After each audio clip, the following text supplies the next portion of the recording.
I wanted to come share some thoughts and concepts around conflict and drama. That's why I decided to sit down and talk about this. I believe that conflict and drama are different, but are certainly related to one another. Most of us probably understand that conflict is basically a natural result of putting people together. You put people together long enough and then add in a little bit of stress or some busyness, and you're going to end up with some conflict of one type or another. And the thing is that under the right circumstances, conflict can actually be a good thing. Ideas, directions, processes, beliefs should be challenged as part of the refining process to making them better. If you think about it, innovation is basically just an idea that's in conflict with the status quo. And under the right circumstances and dealing with it correctly, conflict can even bring people closer together as they work their way through difficult issues. Many of us are probably familiar with the old biblical proverb that says, as iron sharpens iron, so one man sharpens another. Well, I can tell you that when you start slapping iron back and forth, you're going to see some heat, some sparks, some resistance. There's some conflict in there as part of that sharpening process. You show me a leadership group or any group that's really well tight-knit and communicates well with one another, and I'll show you a group that's probably gone through some conflict and learned their ways to make their way through it, which is actually a really, really good thing. Now, how does drama play into this? Well, what happens when some piece of conflict isn't dealt with correctly? When some sort of issue of some kind isn't identified, addressed, or resolved? You take something like that, then you sprinkle in some favoritism, maybe a little gossip, some backstabbing, some passive aggressive or maybe overtly aggressive talk and actions. Then you throw in ego and emotions and people starting to take sides, and now you've got some drama. Now, just to be clear, upstream from all of this drama, what causes it and the resolutions to it should always come back to and try to incorporate your company culture. In other words, the less people are bought into your company culture, the less aligned they are, and the more likely you are to deal with more conflict than maybe is necessary, or dealing with that conflict is more difficult than it should be. So I want to preface this by saying that the number one way to deal with conflict correctly and to avoid drama is cultural alignment inside your business.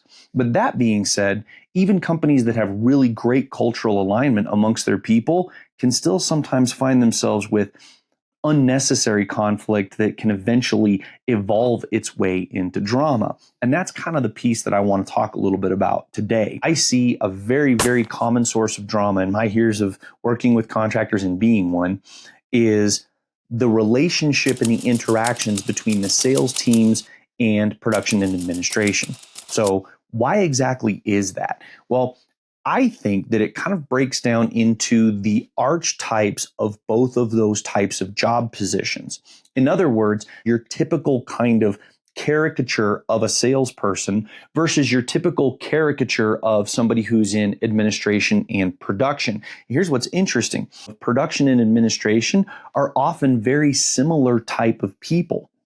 And so that's why you kind of see me saying salespeople and then everybody else, is because these two departments tend to have very similar people in them.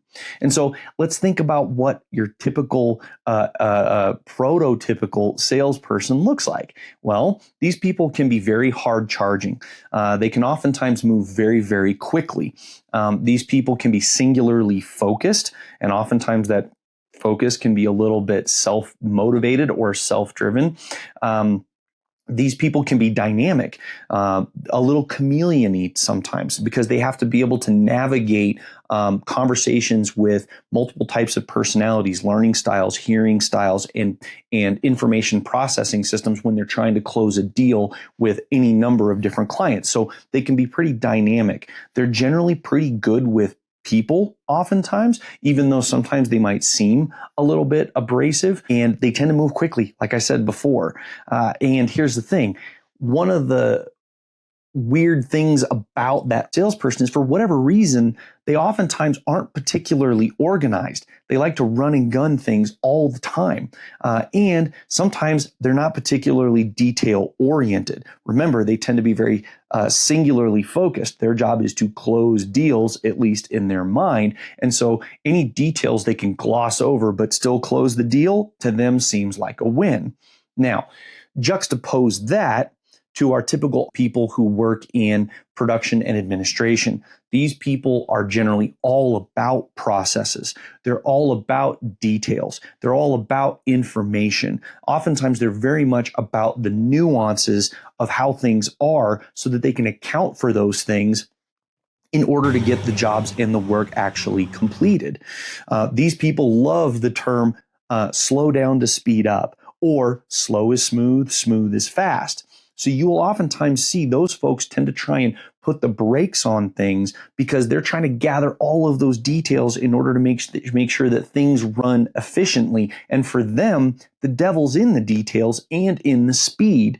And so you take these two different archetypes and you plug them into one company, you're going to get some conflict and possibly some drama. With the way that these people interact with one another, one constantly pushing and one trying to slow down, or one wanting more information and the other not having it, you're definitely going to see some issues in that. Not always and not exclusively to sales and the rest of the company, but it's definitely the most common place that I see.